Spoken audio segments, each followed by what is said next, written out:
IELTS reading এর কঠিন question types গুলো হলো heading matching, information matching, name matching এবং এমসিকিউ। অন্যান্য কোয়েশ্চেন টাইপ যে খুব বেশি সহজ বিষয়টি কিন্তু এরকম না। আইএলটিএস এর রিডিং এর কোয়েশ্চেন্স মানেই কঠিন। এখন এই ধরনের জটিল কোয়েশ্চেন টাইপস এর জন্য আমরা কি করতে পারি, কিভাবে আইএলটিএস রিডিং এ ভালো করতে পারি, এটি সবারই কোয়েশ্চেন।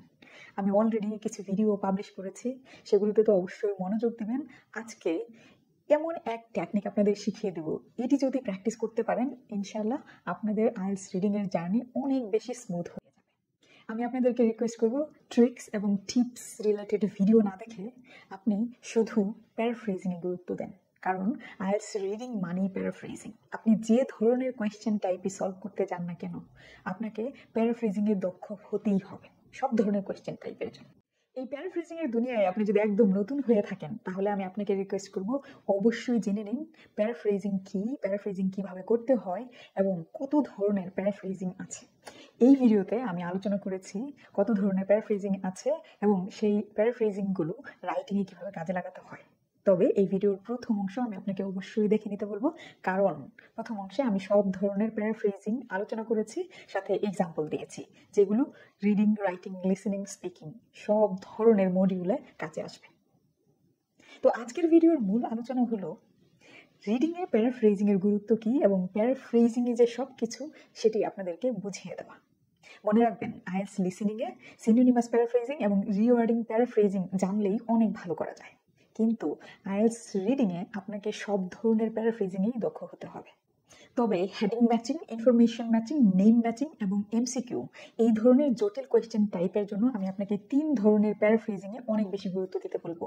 এবং এই 3 ধরনের প্যারাফ্রেজিং এ যদি আপনি গুরুত্ব দিতে পারেন, এই 4 ধরনের কোয়েশ্চেন টাইপ আপনার কাছে পানির মতো সহজ হয়ে যাবে। তবে শর্ত একটি, সেটি হলো আপনাকে অনেক বেশি প্র্যাকটিস করতে হবে। তো কোন সেই 3 ধরনের প্যারাফ্রেজিং? প্রথমটি হলো এক্সাম্পল ভার্সেস জেনারেলাইজেশন প্যারাফ্রেজিং, দ্বিতীয়টি হলো সিনোনিমাস প্যারাফ্রেজিং, তৃতীয়টি হলো রিওয়ার্ডিং প্যারাফ্রেজিং।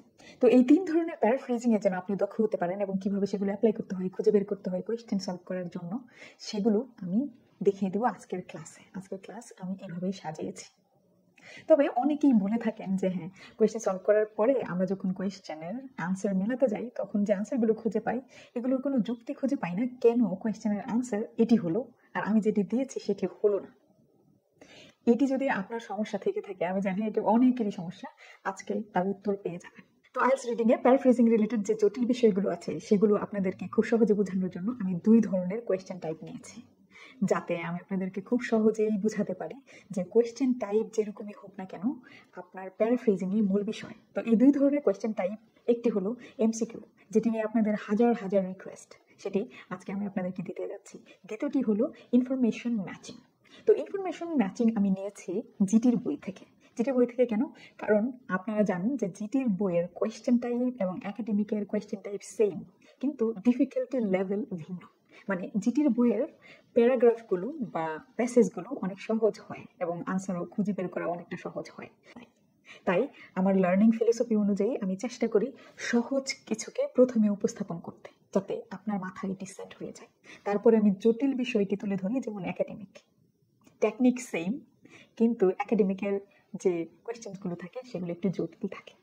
তো আপনি যেন প্রথমটি সহজ করে বুঝে সেটি জটিলটায় খুব সহজেই অ্যাপ্লাই করতে পারেন, সেই জন্য।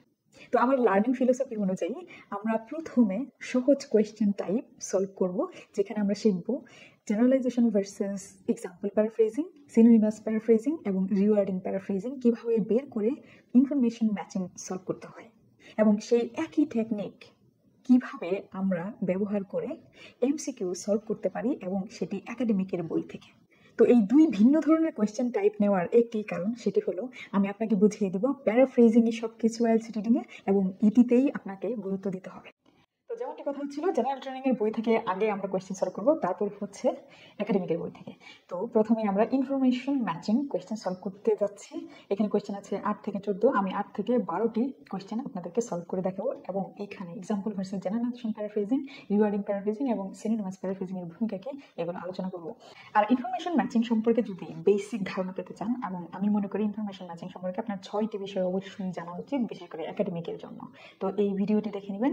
এই ভিডিওতে আমি ইনফরমেশন ম্যাচিং সম্পর্কে বেসিক বিষয়ে আলোচনা করেছি, আর এটি পেয়ে যাবেন প্লেলিস্ট রিডিং টিপস অ্যান্ড ট্রিক্সে। তো চলুন আমরা কোয়েশ্চেন সলভ করা শুরু করি এবং প্যারাফ্রেজিং এর ভূমিকা কি সেটি জেনে নিই। আমাদের প্রথম যে কোয়েশ্চেনটি আছে, কোয়েশ্চেন নাম্বার 8, এটি আছে the colour of the sweater did not match the website. এই স্টেটমেন্টটি আমাদের কোনো প্যারাগ্রাফের সাথে ম্যাচ করাতে হবে। তো আমি দেখেছি প্যারাগ্রাফ নাম্বার বিতে এটি সম্পর্কে বলা আছে। এবার আমি আপনাদেরকে বুঝিয়ে দিচ্ছি কিভাবে এটি প্যারাগ্রাফ বিতে আছে, আমি সেটি বুঝলাম এবং সেখানে প্যারাফ্রেজিং এর ভূমিকা। তো এই সেন্টেন্স পড়ে আমি বুঝতে পেরেছি এই ইনফরমেশনটি এখানে আছে। The purple one is pretty though I expected a lighter shade from the picture.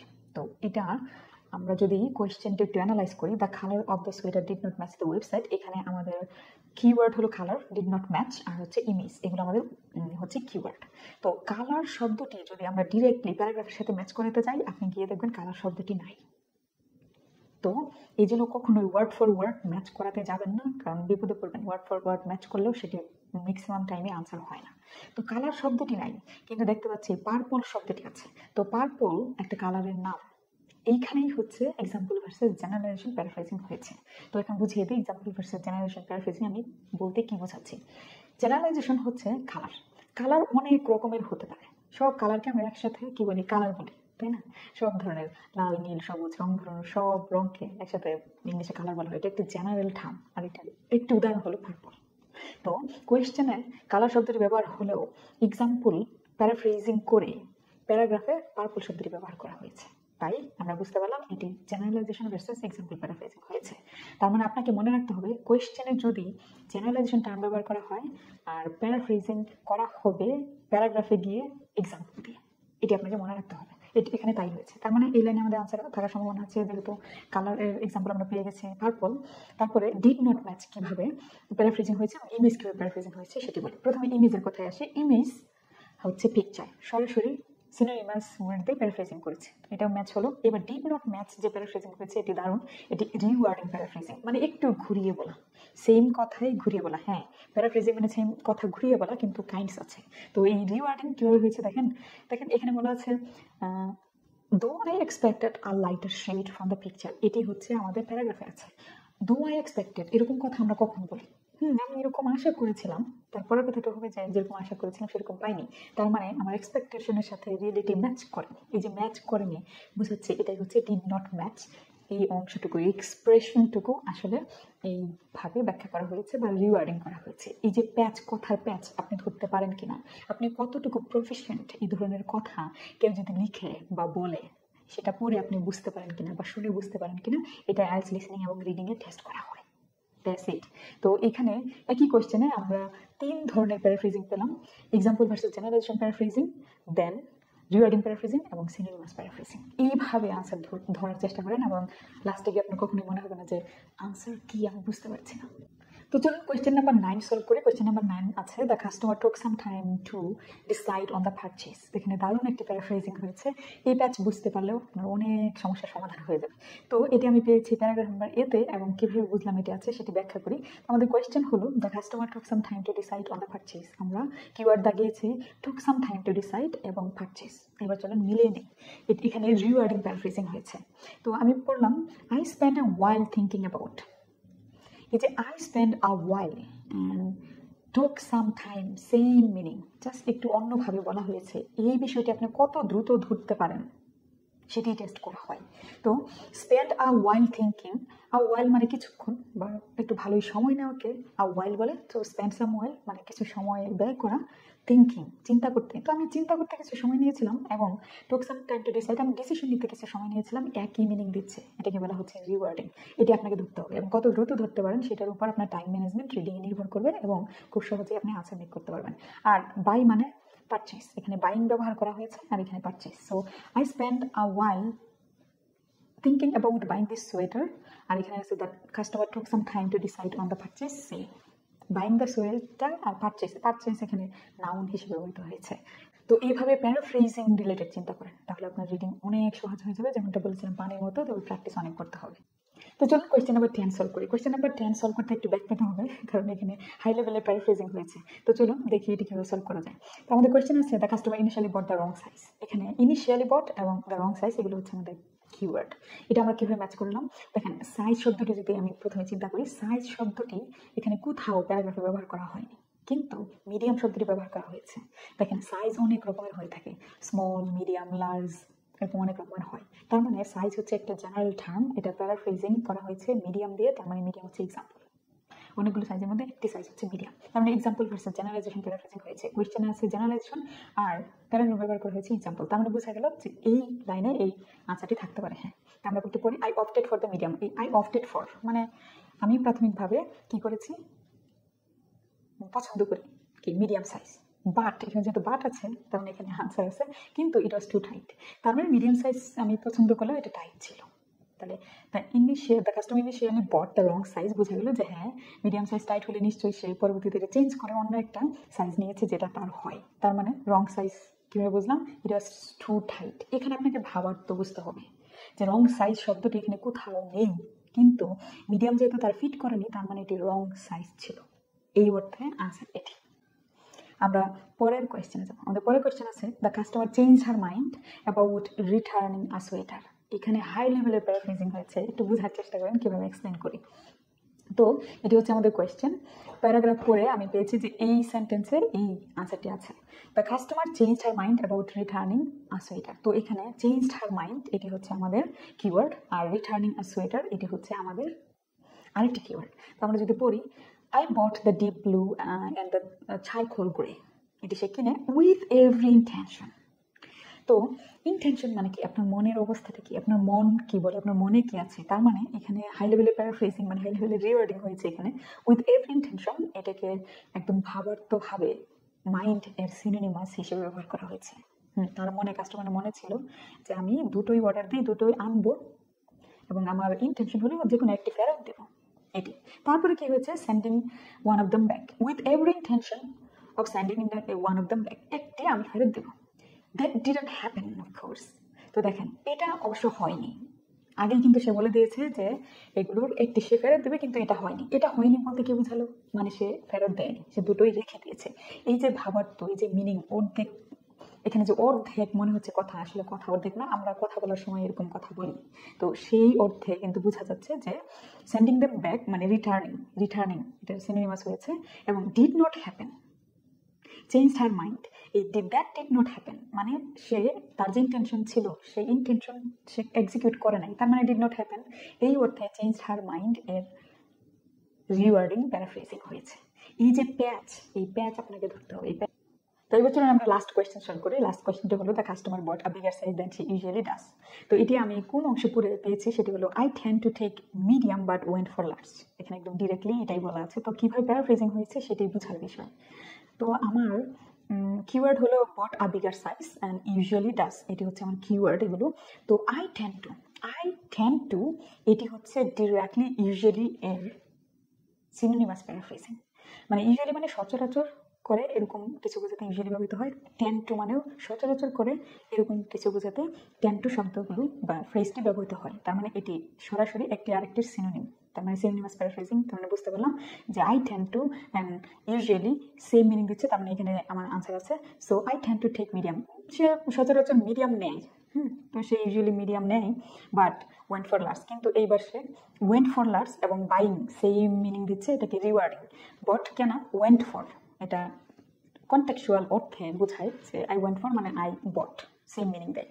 তো এই ধরনের প্যারাফ্রেজিং হয়েছে, রিওয়ার্ডিং প্যারাফ্রেজিং। তো এখানে দেখেন I tend to take medium, আমি যদিও মিডিয়াম নেই কিন্তু এইবার আমি বড় সাইজ কিনেছি, তার মানে বোঝা যাচ্ছে the customer bought a bigger size, কারণ মিডিয়ামের চেয়ে বড় হচ্ছে লার্জ, দেন সে ইউজুয়ালি ডাজ, সে সবসময় যেটা করতো সেটার চেয়ে এবার বড় সাইজ কিনেছে, এটা একদম ম্যাচ করেছে। তো এখানে এক্সাম্পল ভার্সেস জেনারেলাইজেশন প্যারাফ্রেজিং এবং rewarding paraphrasing plus synonymous paraphrasing ব্যবহার করা হয়েছে। তো আপনি যখন কোয়েশ্চেন সলভ করবেন, ইট রিয়েলি ডাজন্ট ম্যাটার কোন টাইপের কোয়েশ্চেন সলভ করছেন, আপনি চিন্তা করবেন কি ধরনের এক্সাম্পল ভার্সাস জেনারেলাইজেশন প্যারাফ্রেজিং হয়েছে, সিনোনিমাস প্যারাফ্রেজিং হয়েছে এবং রিওয়ার্ডিং প্যারাফ্রেজিং হয়েছে। এগুলো যদি আইডেন্টিফাই করতে পারেন, বুঝতে পারেন এবং সেই অনুযায়ী প্র্যাকটিস করতে পারেন, তাহলেই আপনি এগুলো পড়ে শান্তি পাবেন এবং রিডিংয়ের কোয়েশ্চেন সলভ করে শান্তি পাবেন এবং আলটিমেটলি আপনার স্কোর ভালো আসবে। এখন আমরা একাডেমিকের বই থেকে এমসিকিউ সলভ করব, যেটা নিয়ে আপনাদের অনেক রিকোয়েস্ট। তো এই এমসিকিউর কোয়েশ্চেনগুলো আমি নিয়েছি বুক number 17 test number 1 passage number 3 থেকে। তো এখানে সেই এমসিকিউগুলো দেখতে পাচ্ছেন 36 থেকে 40 এই 5টি কোয়েশ্চেন আমি সলভ করে দেখাবো, এবং দেখাবো কোয়েশ্চেন যে টাইপের হোক না কেন আপনাকে প্যারাফ্রেজিং স্কিলে অনেক দক্ষ হতে হবে। তো এর আগে এমসিকিউ নিয়ে যেহেতু আমি কোনো ভিডিও দেইনি, তাই বেসিক কিছু বিষয় আপনাদেরকে বলে দিচ্ছি। আমি বলবো 4টি ট্রিক একটু মনে রাখার চেষ্টা করবেন। প্রথমত, read the question and identify the paragraph. এই যে যেমন ধরেন 36 নম্বর কোয়েশ্চেনটি আছে, what is the reviewer's main purpose in the first paragraph. তো এখানে ফার্স্ট প্যারাগ্রাফ উল্লেখ আছে, তার মানে আপনাকে ফার্স্ট প্যারাগ্রাফে যেতে হবে, সেটা আপনি অলরেডি আইডেন্টিফাই করে ফেলেছেন। কিন্তু কিছু কোয়েশ্চেন থাকবে এরকম, যেমন কোয়েশ্চেন নাম্বার 40 এখানে দেওয়া আছে, বলেছে when the reviewer says the book doesn't quite hit the mark. তো এখানে দেখেন doesn't quite hit the mark, এটি একটি ইনভার্টেড কমার মধ্যে আছে, তার মানে এই অংশটুকু আগে কোন প্যারাগ্রাফে আছে সেটি খুঁজে বের করতে হবে। সাধারণত এখানে একটি ট্রিক অবলম্বন করতে পারেন, সেটি হলো 39 নম্বর কোয়েশ্চেন ফিফথ প্যারাগ্রাফ যেহেতু উল্লেখ করা আছে, তাহলে এটি পরের প্যারাগ্রাফেই হবে, কারণ এমসিকিউ কোয়েশ্চেন সিরিয়াল মেনটেন করে। তো এই বিষয়টি একটু বিবেচনায় রাখতে হবে। পরের যে কাজটি করবেন সেটি হলো read the options and underline the keywords. Very important. 4টি অপশন থাকে বা 3টি অপশন থাকে, আপনাকে সবগুলো অপশন পড়ে কিওয়ার্ড আন্ডারলাইন করতে হবে। এইবার 3 নাম্বার স্টেপে গিয়ে আপনি যে প্যারাগ্রাফ ম্যাচ করে রেখেছেন, ফার্স্ট, সেকেন্ড, থার্ড অথবা 6 বা লাস্ট যে প্যারাগ্রাফে হোক না কেন, সেই প্যারাগ্রাফে গিয়ে আপনি পড়বেন খুব ভালো করে। প্যারাগ্রাফ পড়ে cross out to irrelevant options. এই 4টি অপশন যে ছিল, এখানে দেখবেন 2টো অপশনই ইরিলেভেন্ট। এখান থেকে ওই ইরিলেভেন্ট 2টো অপশন খুব সুন্দর করে ক্রস আউট করে দেবেন, এবং বাকি যে 2টো থাকবে সেখানে যে কিওয়ার্ড আন্ডারলাইন করেছেন, আপনার কাজ হলো 4 নাম্বার স্টেপে গিয়ে ওই কিওয়ার্ডগুলোর প্যারাফ্রেজিং প্যারাগ্রাফে গিয়ে খুঁজে বের করা। এখানে কিন্তু মেইন ট্রিক। আর হ্যাঁ, আরেকটি বিষয়, যারা আমার ভিডিও নিয়মিত দেখেন তারা হয়তো জানেন, এবং অনেকে হয়তো বিশ্বাসও করেন, যে আইএলটিএস প্রবলেম যেগুলো আছে সেগুলোর একদম কমপ্লিট সলিউশন দিতে আমি অনেক পছন্দ করি, এবং সেই অনুযায়ী ভিডিও মেক করে থাকি। এবং এই ধরনের চিন্তা ভাবনা থেকেই আমি কিন্তু এই বইটি পাবলিশ করেছি, সবার জন্য আইএলটিএস স্পিকিং। তো আমার হাতে যে বইটি দেখতে পাচ্ছেন, এই বইটি আসলে সেকেন্ড এডিশনের। এই বই আর বাজারে হয়তো পাবেন না, পেলেও 2-1 কপি, কারণ এই বই স্টক আউট। আমি এই বইয়ের 3rd এডিশনের কাজ কমপ্লিট করেছি, পাবলিশারের কাছে আছে, এবং 25 সেপ্টেম্বর পর্যন্ত আপনি এটি প্রি অর্ডার করতে পারবেন 50% discount. It's only for you, so get it. এবং কেন আপনি এই বইটি সংগ্রহ করবেন? 5টি কারণে you should have this book. First of all, এই বইয়ে আপনি অ্যাডভান্স ভোকাবুলারি, যেগুলো টপিক রিলেটেড, একদম বাংলা মিনিং সহ পেয়ে যাবেন। তারপরে পারবেন ইডিওমেডি এক্সপ্রেশনস, কোলোকেশনস, তাদের বাংলা মিনিং একদম টপিকের সাথে রিলেট করে, কোয়েশ্চেনের সাথে রিলেট করে আনসার অ্যাপ্লাই করে দেওয়া আছে। তৃতীয় যে কারণ, সেটি হলো এইখানে আপনি স্টার্টার্স পাবেন। এই স্টার্টার্সগুলো, আমি স্টার্টার্স ব্যবহার করেছি 40টি স্টার্টার, বিভিন্ন কোয়েশ্চেনের আনসারে কীভাবে সাকসেসফুলি ব্যবহার করতে হয় সেগুলো আমি খুব সুন্দর করে ব্যবহার করেছি। তারপরে আছে গ্যাপ ফিলার। চতুর্থ হচ্ছে structure. IELTS speaking is all about structure. Part 1-এ আপনি 7 গোল্ডেন রুল মেনটেন করে কীভাবে আনসার দেবেন সেটা আমি ব্যাখ্যা করেছি। পার্ট 3-তেও সেম 7 গোল্ডেন রুল কীভাবে মেনটেন করবেন সেটি ব্যাখ্যা করেছি। এবং part 2, definitely you have to buy this book for that one, কারণ পার্ট 2-তে আমি মেনশন করেছি আইডিয়া জেনারেশন মাইন্ড ম্যাপ। আপনার আইডিয়া খুঁজে পান না, হ্যাঁ কী নিয়ে কথা বলবেন, এটা আপনি কখনোই ফিল করবেন না। You won't run out of idea. এবং লাস্টলি, আপনাকে এই বইটি সংগ্রহ করতে হবে, কারণ এখানে প্রচুর স্যাম্পল আনসার্স দেওয়া আছে। পার্ট 1-এ আমি অ্যানসার করেছি 156টি টপিকের উপর, প্রতিটির জন্য 5টি করে কোয়েশ্চেন এবং তাদের স্যাম্পল আনসার। তারপর পার্ট 2-তে আমি 86টি স্যাম্পল আনসার রেখেছি with idea generation mind map. এবং পার্ট 3-এর জন্য এই যে 86টি টপিক দেওয়া আছে, এই 86টি টপিকের সাথে রিলেট করে 5টি করে কোয়েশ্চেন দিয়েছি এবং সেগুলোর স্যাম্পল আনসার নিশ্চিত করেছি। So you should have this book and get you desired score. আমি আপনাদেরকে সেটি দেখাবো। আমরা আসলে অপশনসের যে কিওয়ার্ডস আছে, সেই কিওয়ার্ডসের প্যারাফ্রেজিং প্যারাগ্রাফে গিয়ে খুঁজে বের করবো। এটি হচ্ছে বেস্ট টেকনিক আপনার এমসিকিউ সলভ করতে গিয়ে। আমি জানি না আপনারা কীভাবে সলভ করেন, তবে এইভাবে এমসিকিউ সলভ করতে হবে। আপনি অপশনসগুলোর কিওয়ার্ড ধরে প্যারাফ্রেজিং বের করবেন, এবং কোনটার প্যারাফ্রেজিং বেস্ট ম্যাচ করে সেটি হবে আনসার। এটা একটু মনে রাখতে হবে। তো চলুন আমরা কোয়েশ্চেন আনসার শুরু করি। প্রথম question, what is the reviewer's main purpose in the first paragraph? রিভিউয়ার্সের মেইন পারপাস কি। তো আমরা এখানে প্রথমে হচ্ছে এগুলো আন্ডারলাইন করব, অপশনসগুলোর কিওয়ার্ড আন্ডারলাইন করবো। কিওয়ার্ড কীভাবে আন্ডারলাইন করতে হয় ইউ নো অলরেডি, তো আমি এত ডিটেলসে যাচ্ছি না। তো এইবার আমি হচ্ছে প্যারাগ্রাফ পড়ে যেটা সারমর্ম পেয়েছি সেটি ব্যাখ্যা করে আপনাদের। তো প্যারাগ্রাফ পড়ে ফার্স্ট যে সেন্টেন্স আছে এটি হচ্ছে টপিক সেন্টেন্স। এখানে বলা আছে, tell us the story of the hunt for Charles second in the 6 weeks after his resounding defeat at the Battle of Worcester in September 1651। তার মানে বোঝা যাচ্ছে যে কিং চার্লস সেকেন্ডের যে পরাজয় হয়েছিল তারপরের 6 উইক কি হয়েছে সেটা নিয়ে এই বইয়ের মূল বক্তব্য। তার মানে এই প্যারাগ্রাফের মূল বক্তব্য হওয়ার কথা, তাই না? তো তারপরে দেখেন বলেছে and what story it is. এই সব সেন্টেন্সটুকু বলে এই পর্যন্ত, এই যে 1651 পর্যন্ত গল্পটা বলেছে, হ্যাঁ যুদ্ধ কি হয়েছে কি না হয়েছে সেগুলো। তারপরে আবার সে একই কথাতে আসছে, আফটার বিং অ্যাকমপ্লিশলি ডিফিটেড, তার মানে আবার ডিফিট নিয়ে কথা বলতেছে।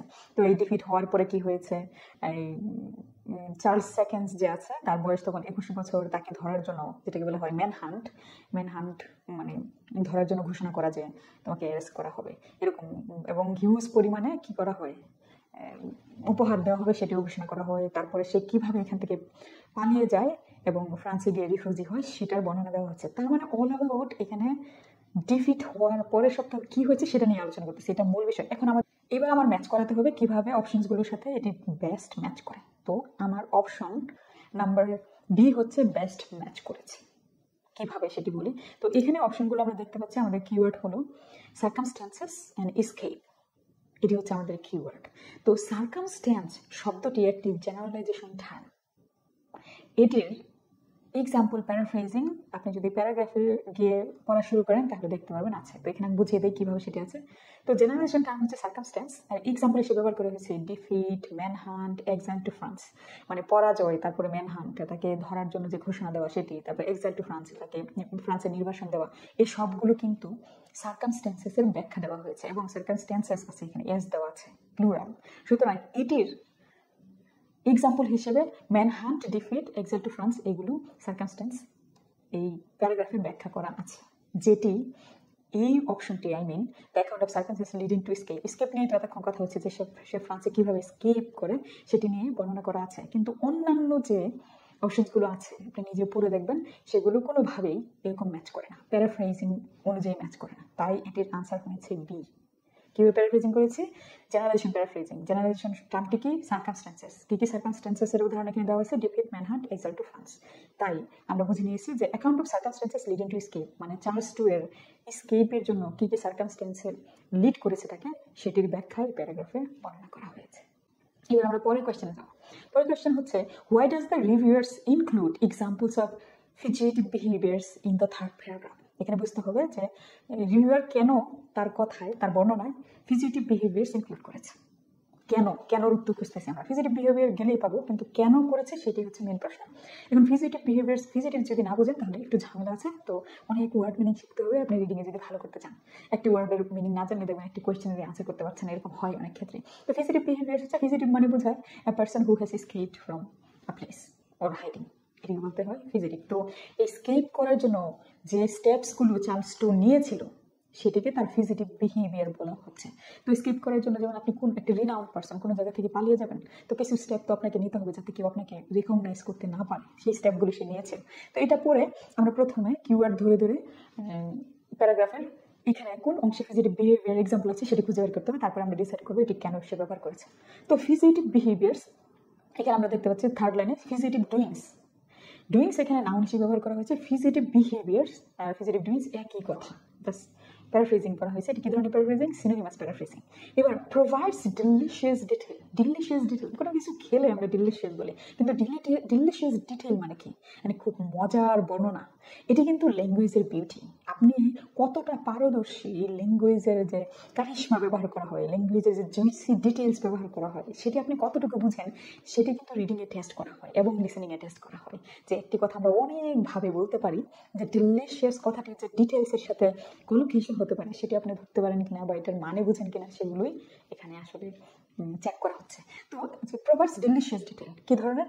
এইগুলো cutting of the king's long hair, তারপরে হচ্ছে ডাই হিজ পেল স্কিন, তারপর হচ্ছে Charles spend laying on branch, তার মানে এগুলো হচ্ছে তার বিহেভিয়ার। সে স্কেট করার সময় কি করেছে, তার চুল লম্বা ছিল সেটা কেটে ফেলেছে, তারপরে স্কিন সে কালার করেছে, এবং স্পেল চান্স একটি গাছের উপর সে বসেছিল, এবং এখানে যদি বর্ণনা পড়েন যে সোলজাররা নিচে ঘুরে বেড়াচ্ছিল আর সে গাছে বসেছিল কিন্তু কেউ তাকে দেখতে পায়নি। তো বিষয়টি এবার আমি যদি ব্যাখ্যা করি বিষয়টি অনেক স্পষ্ট হয়ে যাবে। তো দেখুন ইলাস্ট্রেট হচ্ছে প্রোভাইডস এর সিনোনিম, আর how events are brought to life.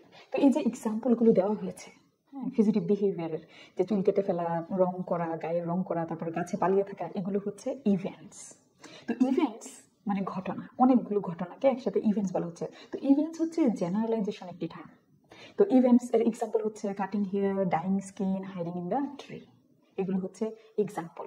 তো ইভেন্টস এর এক্সাম্পল হিসেবে আমরা এগুলো পেয়েছি, তাহলে সি নাম্বার অপশনটাই বেস্ট ম্যাচ করে, কারণ ইভেন্টস জেনারেশন টার্ম হিসেবে এক্সাম্পল হচ্ছে এগুলো, এবং আর ব্রট টু লাইফ, এই যে এক্সাম্পলসগুলো রিভিয়ার ব্যবহার করেছে, এক্সাম্পলগুলো দিয়ে সে বোঝাতে চেয়েছে এই যে ইভেন্টসগুলো আছে, এই যে ফিজিটিভ বিহেভিয়ার্সকে সে ইভেন্টস বলতেছে, এগুলো জীবন্ত করে তুলেছে ক্যারেক্টারটাকে। বিশেষ করে আমাদের মেইন যে ক্যারেক্টার চার্লস টু, সে যখন পালাচ্ছিল এবং কিভাবে পালাচ্ছিল, কি করতেছিল, রিডাররা পড়েই যেন এগুলোর একটা জ্বলন্ত উদাহরণ পায়।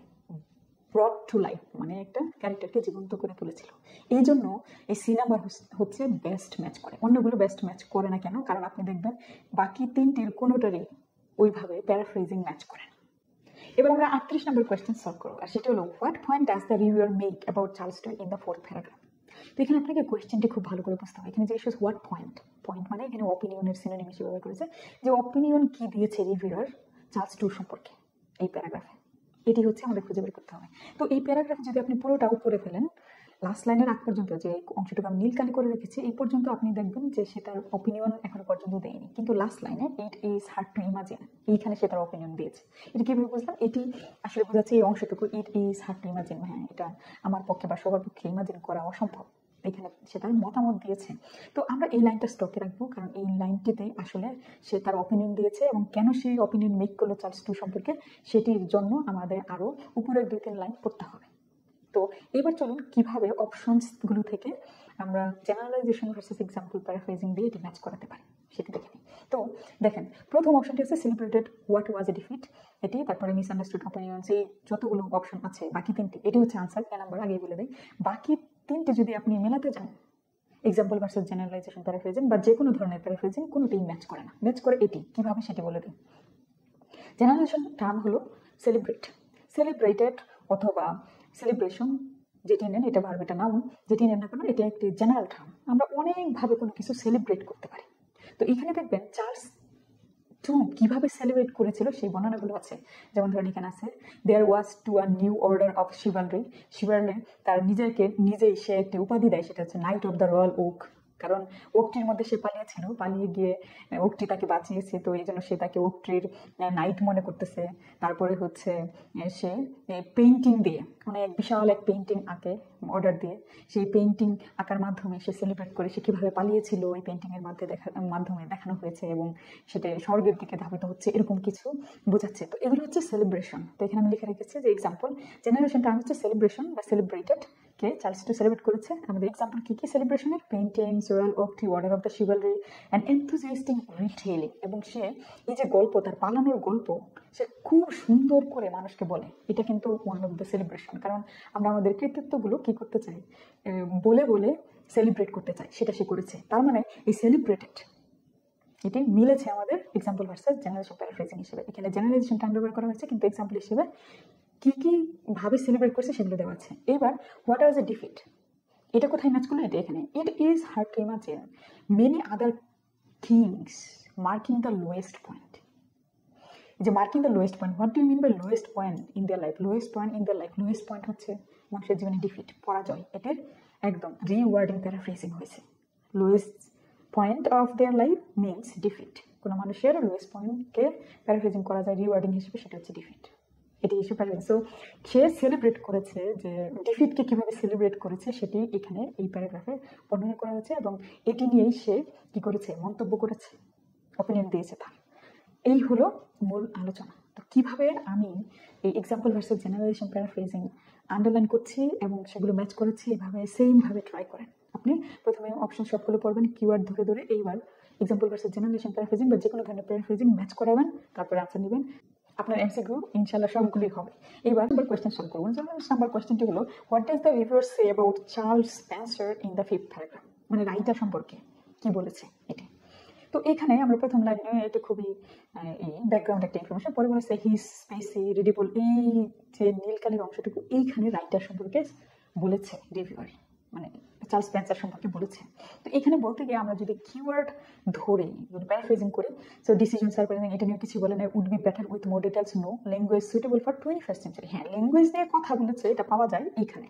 যেমন এই যে এটা এখানে modern idioms and elegantly brings to the light, এখানে ল্যাঙ্গুয়েজ নিয়ে একটা ইন্ডিকেশন আছে, কিন্তু 21st centuryর জন্য কিনা সেটি বলেনি। সে বলেছে হ্যাঁ নিউ জেনারেশনের জন্য, কিন্তু নিউ জেনারেশন 21st century কিনা সেটা তো আর ইন্ডিকেশন এখানে নাই, তাই না? তো এটা হবে না। তো যে অপশনটি বেস্ট ম্যাচ করে সেটি হচ্ছে আনবায়াসড অ্যাপ্রোচ। কিভাবে সেটি বুঝিয়ে দিচ্ছে। তো অ্যাপ্রোচ শব্দটির দিকে আমরা যদি প্রথমে তাকাই, অ্যাপ্রোচ একটি জেনারেলাইজেশন টার্ম। অনেক ধরনের অ্যাপ্রোচ হতে পারে, যেমন friendly approach, unfriendly approach, kind approach, sympathetic approach, rude approach, এই ধরনের অনেক ধরনের। তো এইখানে কি ব্যবহার করা হয়েছে, এক্সাম্পল হিসেবে ব্যবহার করা হয়েছে সিম্প্যাথি বা সিম্প্যাথেটিক অ্যাপ্রোচ ছিল তার। হ্যাঁ, সিম্প্যাথেটিক একটা অ্যাপ্রোচ ছিল, সেটা বলা হয়েছে। আর আনবায়াসড, আনবায়াসড বলতে কি বোঝায়, যেখানে পক্ষপাতিত্ব থাকবে না। তো ইভেন হ্যান্ডেড, আমরা যখন বলি যে কোনো কিছু ইভেনলি ম্যানেজ করো, ইভেন হ্যান্ডেডলি টেক কেয়ার করো, তখন এটাকে বোঝায় যে কোনো বায়াস করা যাবে না, এটাকে বলা হচ্ছে ইভেন হ্যান্ডেড। এই আনবায়াসড এর ডিরেক্ট সিনোনিম হিসেবে নেওয়া হয়েছে ইভেন হ্যান্ডেড। তাহলে এখানে synonymous paraphrasing plus example versus generalisation paraphrasing ব্যবহার করা হয়েছে। তো আমরা information matching and MCQ question solve করলাম, কিন্তু টেকনিক কিন্তু একটি ছিল, সেটি কি example versus generalisation paraphrasing, rewarding paraphrasing এবং সিনোনিমাস প্যারাফ্রেজিং কীভাবে ব্যবহার করা হয় সেগুলো আইডেন্টিফাই করে কোয়েশ্চেন সলভ করা। এবং আপনি যদি এইভাবে কোয়েশ্চেন সলভ করেন, আপনার ল্যাঙ্গুয়েজ রিলেটেড এক্সপিরিয়েন্স অনেক বেশি বেড়ে যাবে এবং আপনি স্কিলড হয়ে যাবেন এই বিষয়গুলোতে। তখন আপনার কখনোই মনে হবে না যে এই কোয়েশ্চেনের আনসার এরকম কেন হলো আর আমার আনসার কেন হলো না, কারণ আপনি আনসারের লজিক খুঁজে পাবেন। আর আপনাদের কাছে একটা রিকোয়েস্ট হলো, এই ভিডিওটি অবশ্যই শেয়ার করবেন, কারণ আমি এরকম অনেক কমেন্ট পাই যারা সবাই বলে হ্যাঁ এই ভিডিওটি আমার সামনে আরও আগে আসেনি কেন, আমার এক্সাম কয়েকদিনের মধ্যে। তো প্রিপারেশন অনেক টাইম স্কেডিউলের মধ্যে আমাদেরকে নিতে হয় অনেক সময়।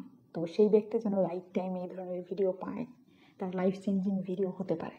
তাই don't forget to help others. Thank you for watching videos.